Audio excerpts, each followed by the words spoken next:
মানবতা বিরোধী অপরাধে শেখ হাসিনা সহ 3 জনের বিরুদ্ধে দায়ের করা মামলায় প্রথম দিনের মতো আসামি পক্ষের যুক্তিতর্ক শেষ হয়েছে। যুক্তিতর্ক শেষে রাষ্ট্রনিযুক্ত আইনজীবী জানান, এই মামলায় শেখ হাসিনা নিরপরাধ, রায়ে তিনি সহ সব আসামি খালাস পাবেন। 17 তারিখে দিন ধার্য হয়েছে রায়ের জন্য।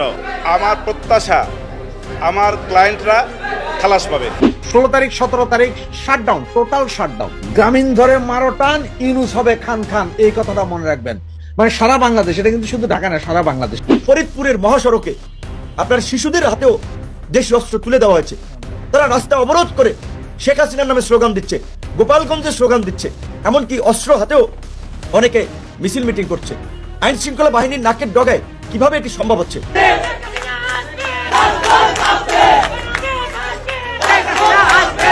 13 নভেম্বর আওয়ামী লীগের ডাকা লকডাউনের প্রেক্ষিতে শেখ হাসিনার বিরুদ্ধে মামলার রায়ের তারিখ পুনরায় ধার্য করা হয় 17 নভেম্বর। তবে এবার 16 ও 17 নভেম্বর ঘিরে কমপ্লিট শাটডাউনের ঘোষণা দিয়েছে বাংলাদেশ আওয়ামী লীগ, যার প্রেক্ষিতে রাজপথে নেমেছে আওয়ামী লীগের নেতাকর্মীরা। তাদের একটাই দাবি, যে কোনো মূল্যে শেখ হাসিনাকে আবারও দেশে ফিরিয়ে আনবো।